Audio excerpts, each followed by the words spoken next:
Meghan Markle's new lifestyle series, With Love, Meghan, serves up a tone-deaf portrayal of luxury and simplicity, leaving audiences questioning her sincerity amid global chaos.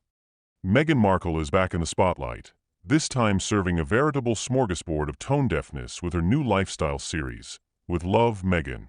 In the trailer, we see her engaging in activities like flower arranging, cooking, and tending to a beehive. Because what could be more relatable than a former royal showing us how to manage a personal hive while chaos unfolds across the globe? Meghan declares, "I've always loved taking something pretty ordinary and elevating it," suggesting that her goal is to surprise people with thoughtful gestures. However, the truth is that she's elevating nothing but her own self-importance. Enter Meghan McCain, who, like many of us, has noticed the glaring disconnect between Meghan's pristine, curated life and the rampant chaos happening around us. From terror attacks in Louisiana and Nevada to ongoing economic struggles that everyday Americans face, this show comes across as one big tone-deaf spectacle. McCain didn't hold back, slamming the entire concept in a fiery post, asserting that Americans aren't looking for a highly produced, out-of-touch program from someone who traded royal duties for the comfy life of an influencer in California. McCain pointed out that Meghan could have used her platform for something genuinely impactful, such as addressing food deserts or advocating for meaningful social change.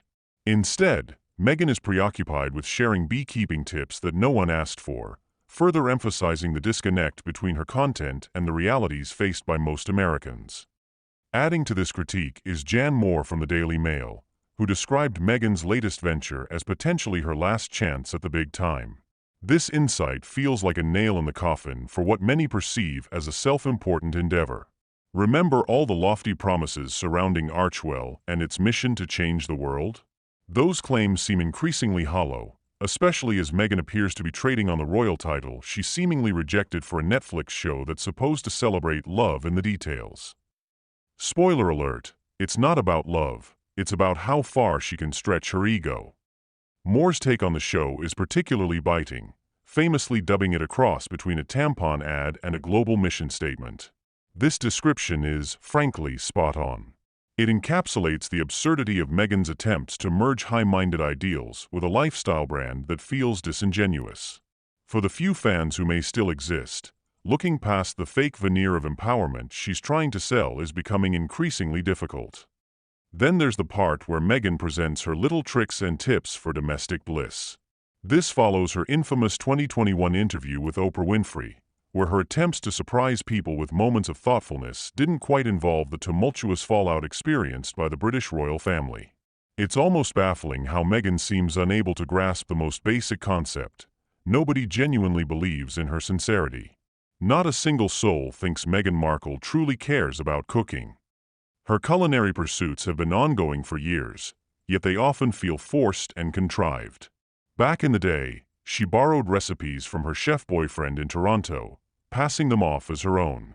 Now she's once again trying to don the mantle of the perfect domestic goddess, but this time with an air of royalty that simply doesn't fit. In the end, this show is just another grand failure in a long line of missteps for Meghan Markle. It's almost amusing to watch, like witnessing a car wreck in slow motion. The spectacle of it all leaves us shaking our heads in disbelief, wondering how she continues to miss the mark time and again. What makes this situation even more perplexing is the lack of self-awareness displayed by Meghan as she navigates her new role. In her quest for relevance, she seems to have lost touch with the very audience she aims to engage. The world is grappling with real issues, and yet here she is, presenting a lifestyle series that feels disconnected from the struggles of everyday life. This lack of connection raises questions about her intentions. Does she genuinely believe that showing us how to arrange flowers or tend bees will resonate with people facing economic hardships? Or is this simply another attempt to craft a narrative of elegance and sophistication that ultimately falls flat? As the series unfolds, audiences will be left to ponder whether Meghan can break free from her pattern of self-importance and truly connect with the world around her.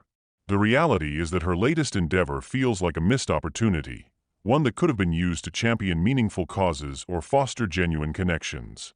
Instead, it appears to be another chapter in the saga of Meghan Markle, filled with contradictions and a striking lack of authenticity. In conclusion, Meghan's foray into lifestyle programming may offer some entertainment, but it simultaneously underscores a troubling disconnect. As she continues to curate her image, it remains to be seen whether she can bridge the gap between her royal aspirations and the realities of the world outside her carefully constructed bubble.